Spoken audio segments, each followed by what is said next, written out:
So who or what is to blame for the growing number of massive deadly fires ripping through California?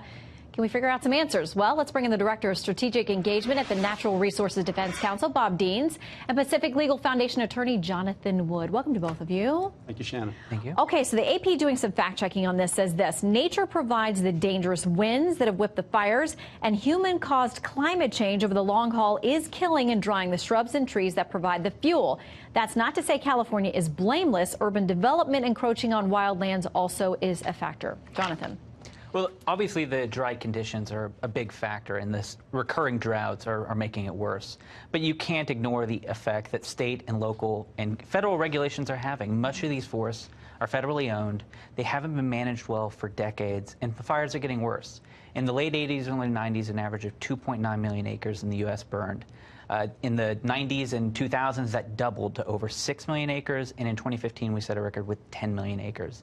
The problem is getting worse, and solving it's going to require more active management, more people working together. I think one of the things that stood out in Trump's comments when he visited the fires was he emphasized that we have to reach out and that environmentalists have to work with regulators, with forest managers, and with the federal government, that if this is about a fight and about assigning blame, we're not going to have fewer fires next year. We're just going to have more fights. Okay, Wall Street Journal, the editorial board, wrote a piece called California's Paradise Lost, and in talking about what the overall U.S. Forest Service mission is and that it's been hampered, they said this: once upon a time, the U.S. Forest Service mission was to actively manage the federal government's resources, yet numerous laws over the last 50 years, including the Endangered Species Act and National Environmental Policy Act, have hampered tree clearing, controlled burns, and timber sales on federal land. And Bob, even the state has said those things need to be happening. California has been saying that. Well, certainly, Shannon, it's not common sense environmental safeguards that are causing these fires. It's not common sense environmental safeguards that have killed 130 million trees in California. It's heat and drought, like Jonathan said, and these bark beetles, all of which is made worse by climate change. But of course, we need to manage our forest. The question is how, and what do we mean by manage? And for us, it means three things, Shannon. First, listening to the scientists, the professional firefighters on the ground, and the local communities. Every fire tells a story. We need to use that knowledge wisely. Number two, putting the health of our forests first. And number three, taking real action to fight the dangerous climate change that is making these fires worse.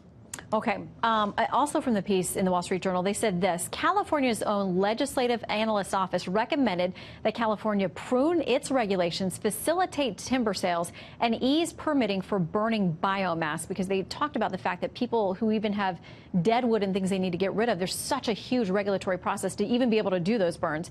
They say environmentalists oppose this, but one irony is that destruction from fires imperils species far more than does regulated tree clearing. Bob. Well, that's why it's so important that we take a look at these things locally, look at the specific forest system, look at the climate in that region, because it varies region to region. But what we cannot do, we cannot afford to do, Shannon, is to use these wildfires as a cover for unsustainable practices that put our forest resources at risk, actually make these wildfires worse. The stakes are just too high for that. All right, Jonathan, so how do we find some common ground? Is there a common ground to be found when it comes to issues of clearing things away, being able to burn off dead wood, taking steps that even the state agrees are things that it would like to see happen? And it's a pretty environmentally conscious state. I think absolutely, and the fact that the state has been more interested in engaging and clearing its own forest is a sign that that's an opportunity. And I think it takes more free market solutions, more ideas from the environmentalists. The main challenge right now is that the source of the fire threat comes from the undergrowth, the brush, the younger trees. They're also not commercially profitable, so it's hard to get timber harvesters to solve that problem without cutting the larger trees that concern environmentalists when they're cut down. So I think the challenge is, how do we deal with the problem, remove that undergrowth in a profitable way while protecting environmental values that you and I care about, that California cares about, and I'm sure, Shannon, you care about? That's an economic problem, it's an environmental problem, and it's a political problem. And if we're not all working together, we're not going to solve it. Well, I know one of the things the Trump administration is doing, saying that they're going to expedite the sale of timber on federal lands that will lead to more clearing. So we'll see if that's something that does help long term. This is not a problem that surfaced overnight, and I know it will take a long time to figure out solutions too, but hopefully the sooner the better for the folks of California and all across the West and other places dealing with these fires. Thank you both for coming in. Thank you. It's a good conversation to have.